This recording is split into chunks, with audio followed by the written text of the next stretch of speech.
So it's a pretty safe bet. Wherever you are in Cabo Verde, it's going to be extremely hot. That country is really toasty the majority of the year. They say that they have 3 seasons there. They have the hot season, they have a rainy season, and then they have the windy season.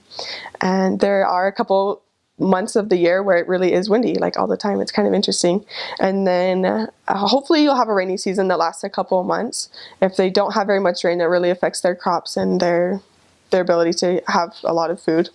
And then the rest of the year it's just hot and really humid. And every day it was hot. I remember riding home to my family and just saying, if you're wondering what I'm doing right now, like I'm probably just sweating because it's so hot. Like, but it's a little different on each island. But pretty much everywhere when you go out to a proselyte, your area is not very big, so everything is transportation is just on foot. We would only take a taxi or a bus if we were going, to a baptism on the weekend, or if we needed to go to a zone conference, things like that. We could take a bus to get to like another city on the same island. So yeah, everything's just by foot. And we, as sisters, always wore what we call chacos, those hiking sandals, and those were great for Cabo Verde. And I just recommend to any sister who's going there, make sure you get a good pair of chacos because you're going to wear them every single day. It's not really clean always. A lot of times you won't be walking on paved.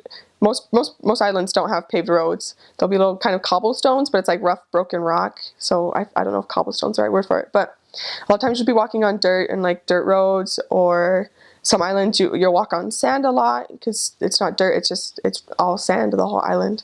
And so that was kind of fun. I remember we would joke around that we were on the beach, but we were really like in between 2 city blocks, and there's just like sand as the road. So it's an interesting place. Pretty much everyone there lives in apartment buildings. They're very simple. They're just made out of cinder blocks. And inside they'll be very simple as well, usually just tile floors, and our missionary apartments were like that as well. And there are some people there that do live in poorer circumstances, and there'll be some areas where you'll see they kind of have little shacks built out of aluminum or plastic or wood, like things they can put together. But the majority of houses there are all cinder block, and they're just simple. A lot of people live in a 1-room house or 2 rooms with their whole family, and they'll have a small area where they can cook, and they'll have their bed and their TV and everything just in 1 room. And that's kind of what we experienced when we would visit people's houses.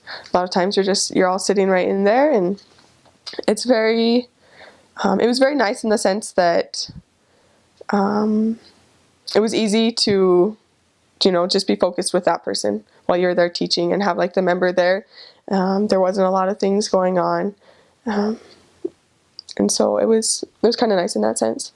On the other hand, sometimes people did live in apartments where there was lots of people around, and so in those cases it was a little more difficult to teach. But so there they don't really have they obviously don't have Walmart. They just have kind of like little shops you're going to call a loja, and they're really small. It's literally just 1 room. Usually all the walls will be covered in shelves, and there'll be a little desk by the front door. So you walk in, you grab anything that you want, and then you just purchase it before you leave. And sometimes those little stores don't have everything, so you have to stop at a couple different stores to get what you want. And on the street is where you usually want to buy like your produce or your fish, things like that. And there'll just be women walking around, and they'll have like a big bowl on top of their head. And whether it has fruit in it or fish, they'll kind of walk the streets and they'll like yell what they're selling. So that if someone's in the house, they can come outside and buy it from them. And I remember I was on the island of Sal at the time, and I really wanted to make ceviche with fresh tuna. And so this kid comes by, and he has a wheelbarrow, just a wheelbarrow you could get at a home improvement store, and he's selling fish. And so I asked him what he's selling, and there's a piece of cardboard on top of the wheelbarrow. So he takes the piece of cardboard off, and I see there's just a big piece of fish in there, a big piece of tuna. And we kind of negotiate the price a little bit, and it's very cheap there. But yeah, he pulled the knife out of the wheelbarrow. He put the fish up on top of the cardboard. He cut me off 2 pounds or 3 pounds, and he put it inside of a grocery bag. And that's how you would buy fish. You just buy it right off the street like that. and it was so fresh, like literally had been caught that morning.